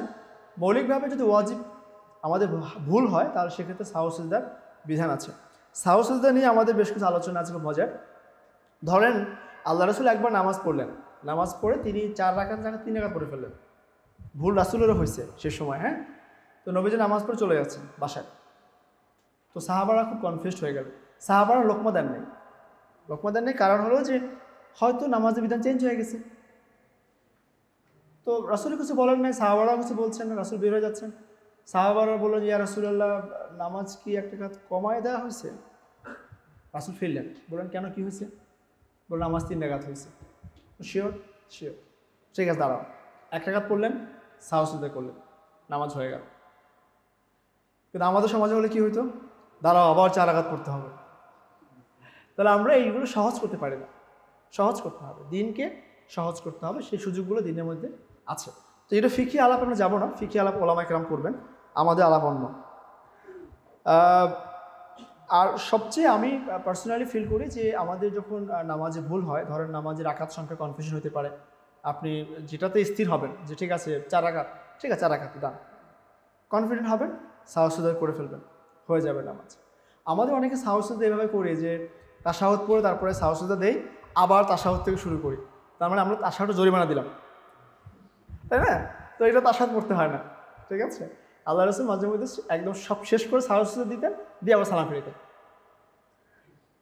এটাও সুযোগ আছে, তো আপনার পড়ে নেবেন, এগুলো ফিকি আলোচনা যাবো না আর কি। ওকে, আমাদের যদি সময় কম, আমরা পরের টপিকে চলে যাব। আচ্ছা, তো আমাদের এইবার আলোচনা হচ্ছে যে আমরা কীভাবে খুশু খুজুর সাথে নামাজ পড়ব। কেমন? এতক্ষণ যেগুলো বললাম এগুলো হচ্ছে অনেকটা মানে অবয়ব কাঠামোগত বিষয়, এবার বিন্যাসগত বিষয় হবে আর কি।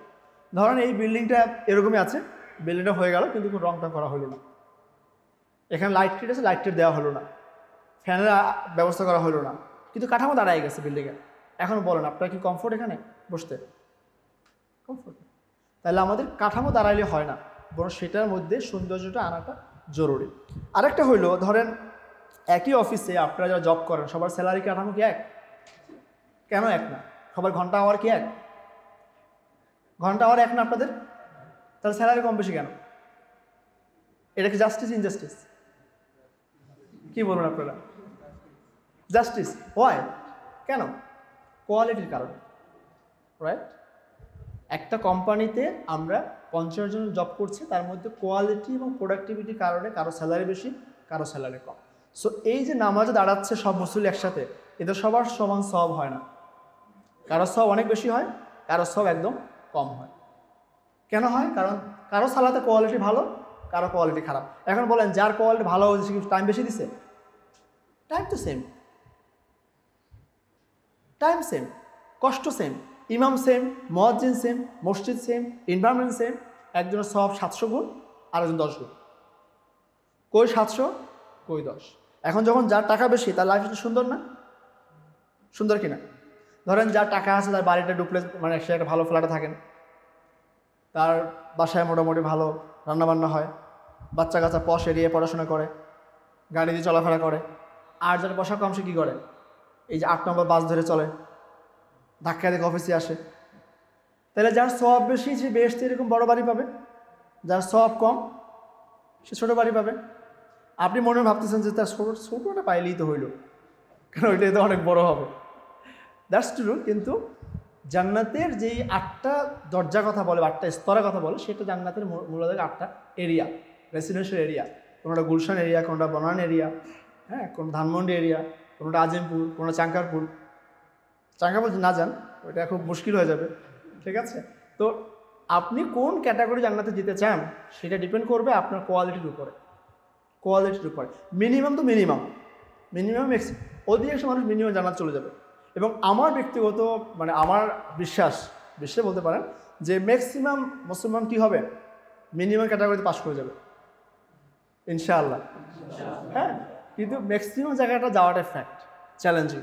এই জন্য সূরা ওয়াকিয়াতে আল্লাহ তাআলা এটা বলেছেন যে সুল্লাতু মিনাল আউয়ালিন ওয়া সুল্লাতু মিনাল আখিরিন, যে যারা জান্নাতে যাবে। এবং এটা খুব পড়েন আপনারা, খুব মজার সূরা একটা, যেখানে বলা আছে যে যারা ভিআইপি জান্নাতি তাদেরকে খুব স্মার্টলি ট্রিট করা হবে, তাদেরকে পাখি ভুনা মাংস খাওয়ানো হবে, তাদেরকে ইনট্যাক বোতলে পানি খাওয়ানো হবে, তাদেরকে সোফা সেট দেওয়া হয় বসার জন্য, এসি ছেড়ে দেওয়া হবে, তাদের সেবায় খুব সুন্দর সুন্দর বাচ্চারা এসে সার্ভ করবে।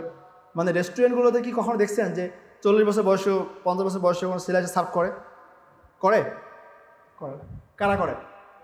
ইয়ং। জান্নাতও সেম, আল্লাহ সেটা বলছেন যে ইয়ং ছেলেরা এসে আপনাকে সার্ভ করবে, এটা একটা ক্যাটাগরি। আর যারা অ্যাভারেজ পিপল, যারা বেহেশতে যাবে, এবং তাদের ক্ষেত্রে বলা হচ্ছে যে যা চায় তাই পাবে, যে কোনো ফল, মানে নানান ফল থাকবে, তারা তুলে তুলে খাবে আর কি, মানে ফল দিবেন একসাথে তুলে তুলে খাবে। আর যারা জেনারেল ক্যাটাগরি জান্নাতে যাবে তাদেরকে কোরআন বলছে যে তারা যাওয়ার পরে পাঠিয়ে বিছাই দিবে, মানে ফলের বিছাই দিবে, বসে পড়বে, কলা দিবে, কলা খাবে, হ্যাঁ, আর ফল থাকবে, ফল থাকবে। তো তাইলে ক্যাটাগরিটা ফ্যাক্ট যে আপনাকে জান্নাতে যাওয়াটার জন্য অগ্রগামী হওয়াটা ইম্পর্টেন্ট। এখন প্রশ্ন হলো যে এই জান্নাত কত দূর? ধরেন এইখানে যারা বসে আছেন অন অ্যাভারেজ আপনাদের এজ 40 নিচে বা অ্যারাউন্ড এরকম, তাহলে আপনি কত বছর বাঁচবেন দুনিয়াতে? খুব নর্মালি ধরেন আপনি যদি দুনিয়ার হায়াত, পূর্ণ হায়াত পান, আর 40, তার মানে এখন কত সাল চলতেছে? 2025। তাহলে আপনার বেহেশত কত সাল শুরু হবে? কত সালে? তাহলে 2065 সালে আপনি বেহেশতে যাবেন। তো এর চাইতে ইন্টারেস্টিং বিষয় আর কী হতে পারে আপনার জীবনে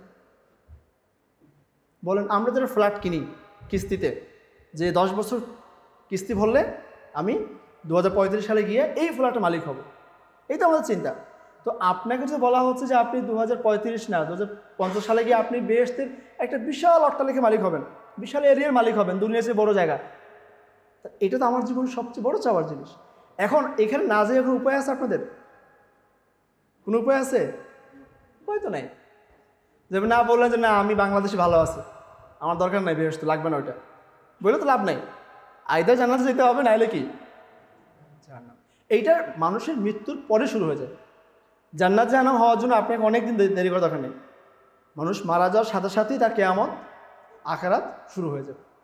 প্রত্যেক মানুষ যারা চলে গেছে দুনিয়াতে, আপনি তার নামে যাই বলেন না কেন, ধরেন এই যে নেতারা চলে যায়, নেতাদের আদর্শ নিয়ে যখন মিছিল হয়, মিটিং হয়, এর কোনোটাই নেতা টের পায় না। ওই নেতার আমলনামা নিয়ে চলে গেছে এবং তার আখিরাত শুরু হয়ে গেছে। মাঝে মধ্যে তার কাছে কিছু সওয়াব যায়, নাহলে কিছু গুনাহও যায়, ঠিক আছে? তো সওয়াব যাওয়ার সংখ্যাটা বেশি আর কি। এই জন্য আপনাদেরকে যেটা করতে হবে, কোয়ালিটিটা বাড়াইতে হবে। এখন কোয়ালিটি বাড়ানোর জন্য আসলে অনেকগুলো কাজ আছে। আমি এই শীটটা যদি আপনার কখন পান নিয়ে নেবেন, জাস্ট আমি আলোচনাটা যেহেতু পুরোটা করা যাবে না, ফলে আমরা পরের এগুলো হচ্ছে যে কেন আমাদের সালাত পড়তে হয় সে কথাগুলো বলা ছিল। আমরা সরি এখানে দুটো শীট আমি একটু স্কিপ করি। ওকে, আমরা কিভাবে আমাদের সলাতের কোয়ালিটি বাড়াবো? তো এইটার জন্য হচ্ছে আমাদের নামাজের আগের 10টা স্টেপ আর নামাজের মধ্যে 10টা স্টেপ বলবো, টোটাল 20টা স্টেপ বলবো।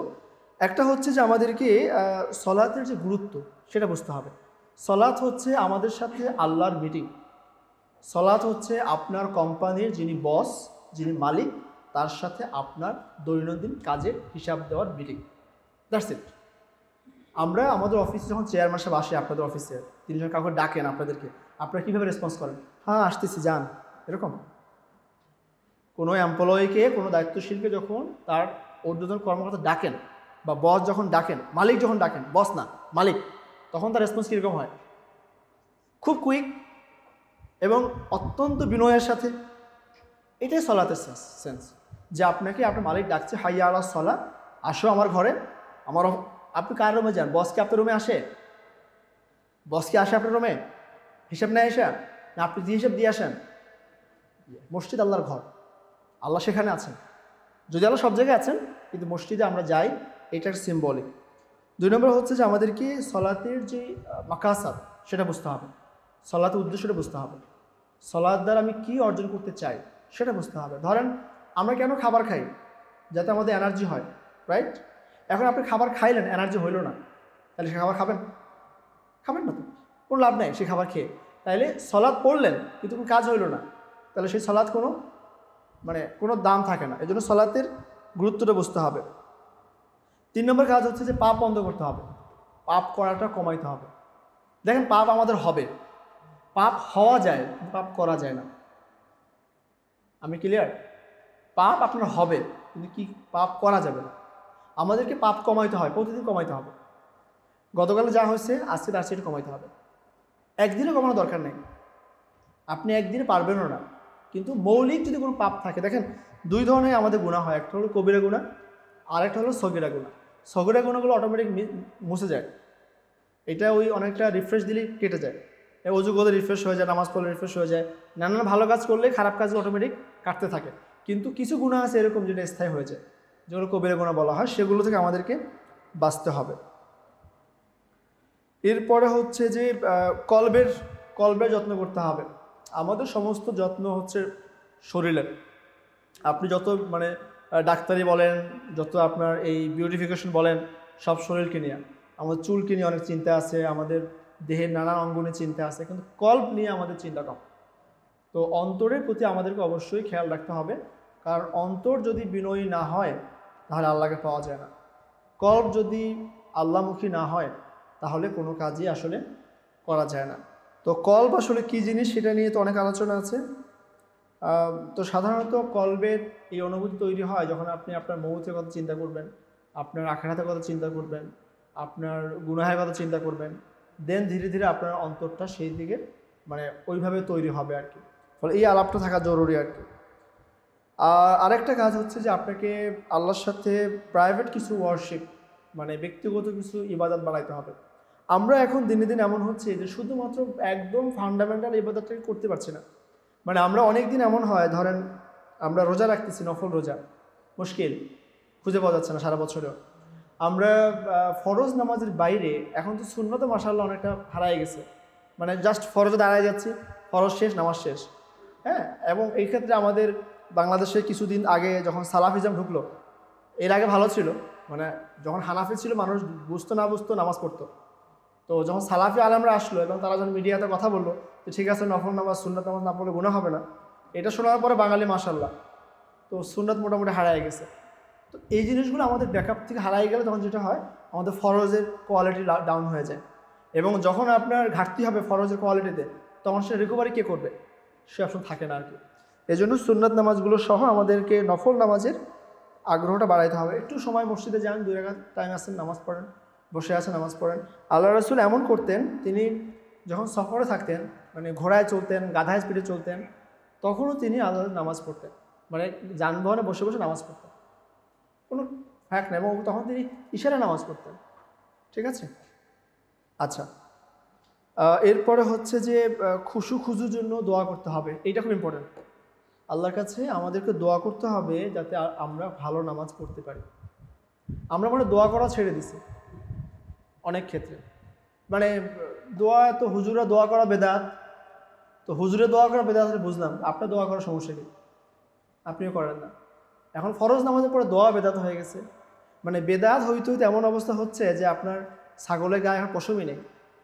হ্যাঁ, তো এটা করা যাবে না, অবশ্যই দোয়া করতে হবে, এবং সেটা লম্বা সময় দোয়া করবেন। অনেক সময় দোয়া কবুল হয়, অনেক সময় দোয়া কবুল হয়। এই দোয়া কবুলের সময়গুলো জেনে নেবেন এবং সেই সময়গুলোতে বেশি বেশি দোয়া করবেন। পাশাপাশি হলো যখন সুযোগ পান দোয়া করবেন। দোয়া করার মধ্যে কোনো খারাপই নেই, বরং দোয়াকে ইবাদত বলা হচ্ছে। আল্লাহ রাসূল বলছেন আর দোয়া হুয়াল ইবাদা, দোয়া ইটসেলফ একটা ইবাদত। এবং রাসূল বলছেন যে দোয়া করে না আল্লাহ তার উপর রাগ করেন। কেউ যখন চায় না আল্লাহর কাছে তখন আল্লাহ কী করেন, রাগ করেন। দেখেন বাবা হিসেবে আমি ফিল করি যে আমার সন্তান আমার কাছে বায়না করবে, আমার ভালো লাগে। আমি বাসায় গেলাম, সন্তান আমার কাছে কি চাইবে, বাসায় আমার কাছে বলবে বাবা এটা কিনে দাও, এটা কিনে দাও, এটা আমার ভালো লাগে আমার কাছে। আমি না বলি না কিনে দেবো না, কিনে দেবো না, কিন্তু মনে যায় কিনে দেই, কিনে দেই। এই ফিলিংসটা আল্লাহরও হয় যে বান্দা তার কাছে ক্ষমা চায়, বান্দা তার কাছে দোয়া করে, মাফ চায়। সো এই দোয়াগুলো করবেন আপনাদের ভাষায়, হুজুরের ভাষায় না। ঠিক আছে, আপনি অনেক সময় কিছু মুখস্থ কথা মনে করেন, কি অর্থ আপনি জানেন না, রব্বানা জালাম না কি বলতেছেন আপনি জানেন না। তো এই না জেনে দোয়া করার দরকার নেই, বাংলায় করবেন, একদম বাংলায়। আমার একজন মানে আমার মায়ের নানা ছিলেন, তো উনি দোয়া করতেন এভাবে, হায় আমার রব, এই যে আমার বড় ছেলেটা ওই সিদ্দিক, তার নাম সিদ্দিক ছিল, ওর তো বাবা দেখো আল্লাহ, ওর তো অনেক সমস্যা, বাচ্চা কাছে ছোটো, ফ্যামিলির বড়, খরচ পাতি পোষায় না, চাকরি করে একটা অল্প বেতন পায়, তুমি ব্যবস্থা করে দিও একটা কিছু দোয়া কিন্তু। ঠিক আছে, তখন লোকেরা বলতো যে এই দোয়া দেখেন আল্লাহ ধরে কথা বলতেছে এরকম। So that's the feelings. আপনি যেভাবে আল্লাহকে ফিলিংস করতে পারেন, আনতে পারেন, এটি আপনার দোয়া। আল্লাহর জন্য আল্লাহ আপনার কাছে খুব মানে পশ স্টাইলিশ দোয়া চায় না, সুন্দর রব্বানা যালামনা আনফুসানা, এটা আল্লাহ চায় না। আল্লাহ চায় আপনি ভিতর থেকে আল্লাহর সাথে আপনার মতো করে আল্লাহটা জারি রাখবেন। আচ্ছা, এরপরে হচ্ছে মসজিদের জন্য প্রিপারেশন নিতে হবে। আজান হয়ে গেলে মসজিদে যাওয়ার জন্য প্রিপারেশন নিতে হবে। আমাদের সময় এখন ভালো যে আমরা আজানটা আগে শুনতে পাই, সাহাবারা শুনতে পাইতেন না। সাহাবাদের সময় তো আজান এত দূরে যাইতেও না, মাইকও ছিল না, তো তারা আগে থেকেই মসজিদে চলে আসতেন। তো আমরা যদি আজান শুনতে পাই, আজান শোনার পরে আমাদেরকে প্রিপেয়ার্ড হওয়া দরকার।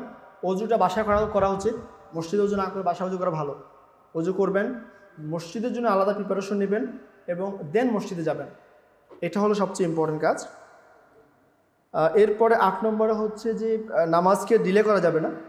নামাজকে ডিলে করা যাবে না, কাজে থাকলে কাজকে ডিলে করতে হবে। নামাজ হচ্ছে একটা সবচেয়ে ইম্পর্টেন্ট কাজ। অনেকটা ধরেন আজকে যদি এই মুহূর্তে ভূমিকম্প হয় আমরা কি করব? যদি অগ্নিকাণ্ড হয় আমরা কি করব? মিটিং চালাই যাব? হয়তো আমি থাকবো, আপনি চলে যাবেন আগে, তাই না? বা আমি আগে চলে যাব। তাইলে নামাজটা এরকম, এটাকে কোনোভাবেই ডিলে করা যাবে না। এরপরে হচ্ছে যে সুন্নাত নামাজ ছাড়া যাবে না। সুন্নাত নামাজ ছাড়া যাবে না। নফল পড়তে বলছে না ভাই, অন্তত সুন্নাত ছাড়া যাবে না। হানাফি মাযহাব অনুযায়ী সুন্নাত নামাজ পড়া সুন্নাতে মুআক্কাদা, যেটা এইটা না পড়লে গুনাহ হয়। ওকে, তো এইটা ধরে রাখেন, গুনাহ না হোক সওয়াব তো হয়। তাহলে সুন্নাতটা পড়ার চেষ্টা করবেন এবং এই সুন্নাত পড়ার জন্য আমরা একটু আগে আগে মসজিদে যাবেন। আর সুন্নাত সাধারণত বাসা পড়তে হয় নর্মাল টাইমে, আর যদি আমাদের দেশে সেই সুযোগটা কম, সো মসজিদে যে পড়বেন আর কি। আর 10th নাম্বার হচ্ছে যে আপনার যেই সমস্ত জিনিস আপনার ডিস্টার্ব করে সেগুলো সরাই রাখবেন। যে সমস্ত জিনিস আপনাকে ডিস্টার্ব করে নামাজের জন্য সেটা সরাই রাখবেন। নারীদের ক্ষেত্রে নামাজের কথা বলা হচ্ছে, তারা ঘরের মধ্যে সবচেয়ে কাম অ্যান্ড কোয়াইট প্লেসে নামাজ পড়বে। দুটো জিনিস খেয়াল করবেন, মসজিদে যখন নামাজ পড়বেন সেখানে হট্টগোল হইতে পারে, মসজিদের নয়েজ মেনে নিতে হবে। বাসায় কাম অ্যান্ড কোয়াইট প্লেস খুঁজে নিতে হবে। আমাদের মানুষের অবস্থা উল্টা হয়ে গেছে, মসজিদে কারো মোবাইল বেজে উঠলেই আমাদের মেজাজ গরম, বাচ্চারা একটু কথা বললেই, দুষ্টমি করলেই মুরব্বীদের পুরো অবস্থা খারাপ। হ্যাঁ, তো মুশকিল, উল্টা হয়ে যাচ্ছে, কারণ বাসায় ওই পরিবেশটা নাই নামাজ পড়ার। এই জন্য আমরা মসজিদে গিয়ে একদম কাম অ্যান্ড কোয়াইট পরিবেশ চাচ্ছি। তো মসজিদেও তো কথা হবে, বাচ্চারা খেলবে, নারীরা কথা বলবে, অন্য পুরুষরা কথা বলবে, তা আমাদের নামাজ হবে। ফরজ নামাজের মধ্যে অল্প সময় মসজিদে ফরজ নামাজ পড়ে চলে যেতে হবে, এটা হলো মসজিদের কালচার। তো আমাদের দেশে সেই সুযোগটা নাই আর কি। আচ্ছা, এরপরে আমরা একটু চলে যাব যে নামাজের মধ্যে যে সময়টা, সেই সময়টা আমরা আসলে কী করতে হবে। প্রথম কাজ, নামাজের মধ্যে দাঁড়াবেন যখন, প্রথম কাজ হলো শয়তানকে ফেস করতে হবে।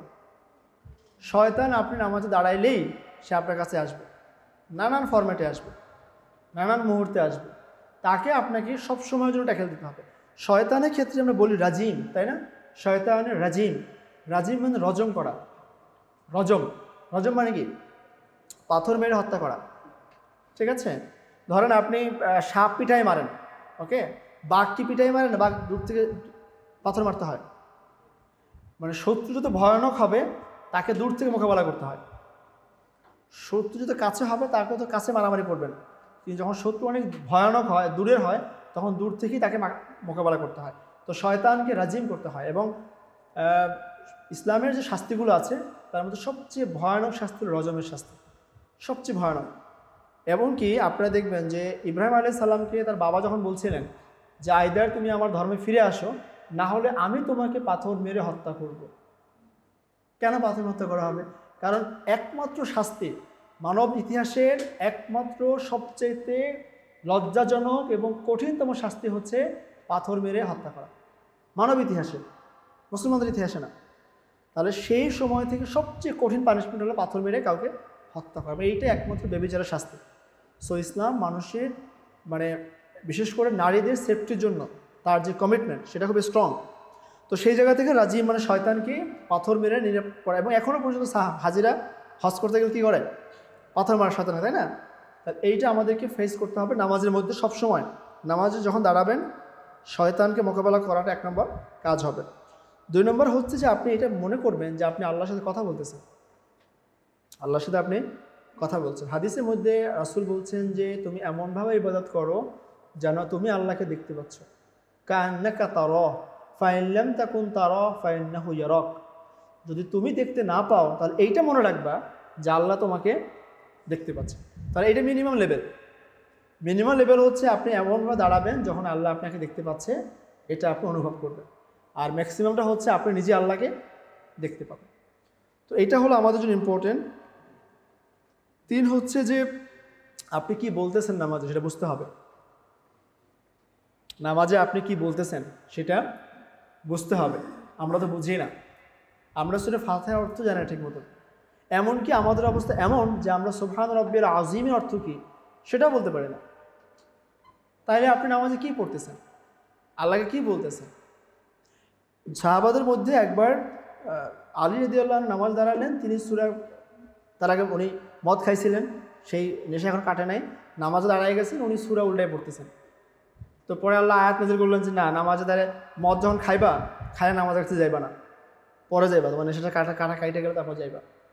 তাহলে খেয়াল করেন যে সলাতে কি পড়তেছেন এটা বুঝতে হবে, এটা বোঝাটা গুরুত্বপূর্ণ। সো এই ক্ষেত্রে আমি অনুরোধ করবো যে আপনারা নামাজে যা পড়েন নর্মালি এগুলো বাংলা অর্থ শিখে নেবেন। এটা খুব অল্প, সামান্য, জাস্ট কয়েকটা ওয়ার্ড মিনিং শিখে নেবেন, তাহলে হয়ে যাবে ইনশাল্লাহ। তারপরে একটা হচ্ছে যে আপনি যেই জিকির করেন, মানে যে দোয়াগুলো নামাজে পড়েন, এগুলোর মধ্যে মাঝে মধ্যে চেঞ্জ করবেন। ছানা একটাই শিখছেন কিয়ামত পর্যন্ত, আল্লাহ রাসূল তো অনেকগুলো ছানা পড়তেন, আপনি অল্টার করে পড়বেন। যে কাজ জহুর একটা ছানা পড়বেন, আসর একটা পড়বেন, মাগরিব একটা পড়বেন, একটু ঘুরে ফিরে পড়েন না। তারপরে ধরেন দরুদ শরীফ পড়ে যে দোয়াটা, দোয়া মাসুরা, রাসূল ভেরি করতেন, মাঝে মাঝে চেঞ্জ করতেন, আপনি চেঞ্জ করেন। বিশেষ করে সূরা তো মাশাআল্লাহ, ইন্নাতানা কাল কাউসার, কুল আল্লাহু আহাদ, এইটা দিয়ে 1 মাস নামাজ পড়তেছি আমরা মাশাআল্লাহ। এবং অনেকের ক্ষেত্রে হয়তো চলছে, এটা কবে চেঞ্জ হবে, মানুষের তো মাঝে মধ্যে বোরিং হয়, তাই না, যে আর কত এটা, ঠিক আছে, মাঝে মধ্যে সূরাটা আফসোস করে যে আমার ক্ষেত্রে কী পাইলি। তো এইটা চেঞ্জ করতে হবে, আপনি কখন কোন সূরা পড়তেছেন এটা বুঝে শুনে তারপরে ক্লিক করবেন যে ঠিক আছে এই সূরাটা ছাড়লাম।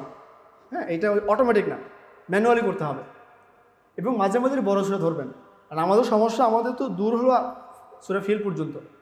যেদিন ধরেন আমরা খুব মনোযোগ সহ যাই, যে মাঝে মাঝে কদরের রাতে ইমান জেগে ওঠে না, সবে বরাতের রাতে, যে আজকে সারা রাত এসে নামাজ দাঁড়ায় থাকবো, তো যখন সে সূরা পড়া শুরু করে তখন দেখে সূরা তো বড় হচ্ছে না। হ্যাঁ, কারণ তার মেমোরিতে আসেই তো ছোটো ছোটো করে 5-7টা সূরা, তাহলে কেমনে হবে? এই জন্য অন্তত পক্ষে কয়েক পারা মুখস্থ থাকা জরুরি, না পারলেও শেষ পারাটা, এটা খুব জরুরি জিনিস। মুখস্থ খুব কঠিন কাজ না, ট্রাই করেন, ধীরে ধীরে হয়ে যাবে ইনশাআল্লাহ। তো আল্লাহ রাসূলের সুন্নাহ হচ্ছে রাসূল সূরাতুল হুজরাত থেকে শুরু করে নাস পর্যন্ত এইটা তিনি ক্যাজুয়ালি নামাজে পড়তেন। সূরা হুজরাত মানে কোরআনের 49 নম্বর সূরা, হ্যাঁ, এটা তার মানে 3-3.5 পারা। এই অংশটা প্রত্যেক মুসলমানের জন্য জানা থাকা জরুরি, এবং এটা মাসনুন সূরা, মানে উনি ফজরে পড়তেন সূরা হুজরাত থেকে শুরু করে সূরা ফজর পর্যন্ত, এই লম্বা জায়গা থেকে একটু বড় বড় সূরা এগুলো তিনি পড়তেন। তারপরে জহুরে একটা ছোটো পড়তেন, মাগরিবে একদম ছোটো পড়তেন। হ্যাঁ, তো এইগুলো হলো যে আমাদের জানতে হবে আর কি। 5 নম্বর হচ্ছে যে নামাজের মধ্যে যখন আপনি তেলাওয়াত করবেন তাড়াতাড়ির সাথে পড়বেন, তাড়াহুড়া কিছু নাই, অল্প পড়েন, ধীরে ধীরে পড়েন, অনেক সুর লাগবে না, সুর ছাড়া পড়েন, স্পষ্ট করে পড়েন, প্রত্যেকটা শব্দকে আলাদা আলাদা করে মেনশন করে করে পড়েন, ঠান্ডাভাবে রিল্যাক্স মোডে পড়তে হবে। 2 আয়াত পড়বেন, রিল্যাক্স মোডে পড়বেন, তাড়াহুড়ো করে 5 আয়াত পড়ার চাইতে রিল্যাক্স মোডে 2 আয়াত পড়াটা বেটার।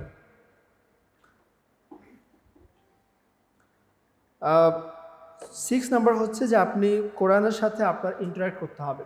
দেখেন, একটা মজার কথা বলি, আমরা এখন প্রচুর সেমিনার করি, সিম্পোজিয়াম করি, নানা আলোচনা শুনি, ওয়াজ মাহফিল হয়, সাহাবাদের যুগে কিছু হয়েছে?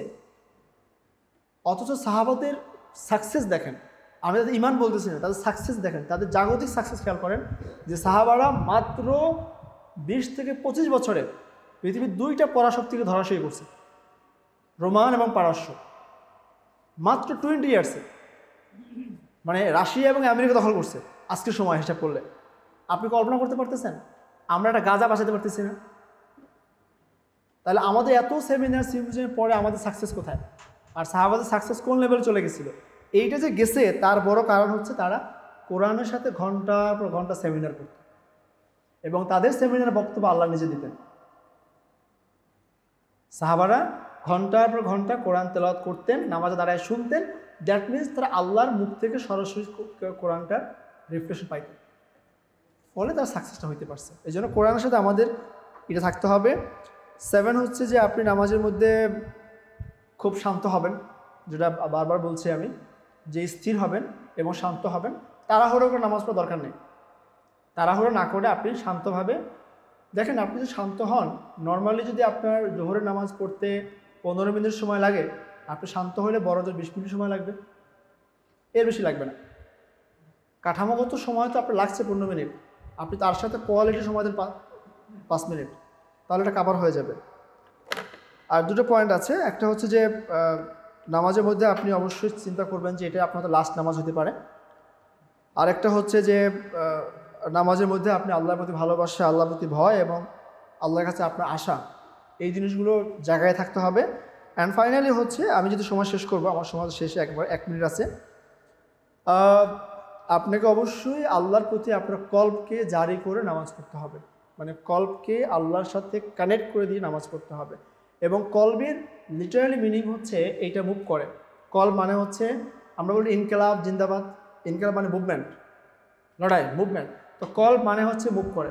কল্প সবসময় এক জায়গায় থাকে না। কল্প এই ভালো এই খারাপ, এই ভালো লাগতেছে এই খারাপ হয়ে যাবে, এইটা প্রচণ্ড মুভ করে।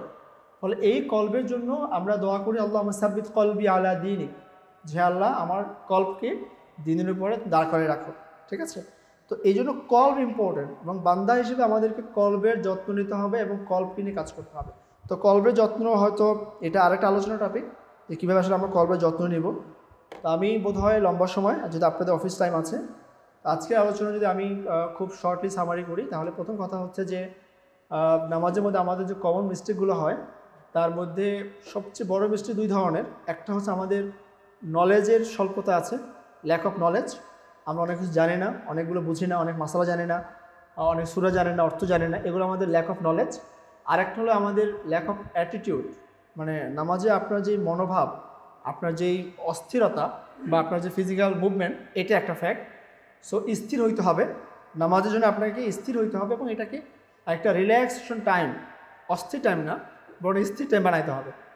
আর 2 নম্বর হচ্ছে যে নামাজের মধ্যে যে ফরজগুলো আছে সেগুলো তো আমরা অটোমেটিক করে ফেলি, ওয়াজিবগুলোর মধ্যে ভুল হইতে পারে, কিন্তু নামাজের সৌন্দর্য হলো সুন্নতের মধ্যে, ওয়াজিবের মধ্যেও না। নামাজের সৌন্দর্য এবং নামাজের কোয়ালিটি ডেভেলপ করবে তখনই যখন আমরা সুন্নতগুলো ফলো করা শুরু করব। রাসূল বলছেন, সেইভাবে নামাজ পড়ো যেভাবে তোমরা আমাকে নামাজ পড়তে দেখো। কাজেই রাসূলের মতো করে নামাজ পড়া ট্রাই করতে হবে ইনশাআল্লাহ। আর খুশুর কথা যেটা আসলো, যে খুশু মানে হলো নামাজের প্রোডাক্টিভিটি বাড়ানো, স্যালারি বাড়ানো নামাজের মধ্যে দিয়ে। তো সেই স্যালারি বাড়াইতে হলে নামাজের আপনাকে স্থির হইতে হবে এবং খুব ধীর স্থিরভাবে নামাজের যেই কাজগুলো করার কথা, যেভাবে করার কথা, সেইভাবে করলেই আমরা আমাদের যে কাঙ্ক্ষিত নামাজ সেটা অর্জন করতে পারবো ইনশাআল্লাহ।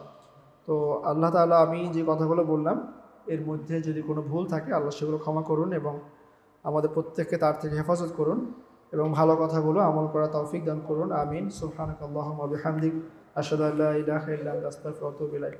আসসালামু আলাইকুম ওয়া রাহমাতুল্লাহ।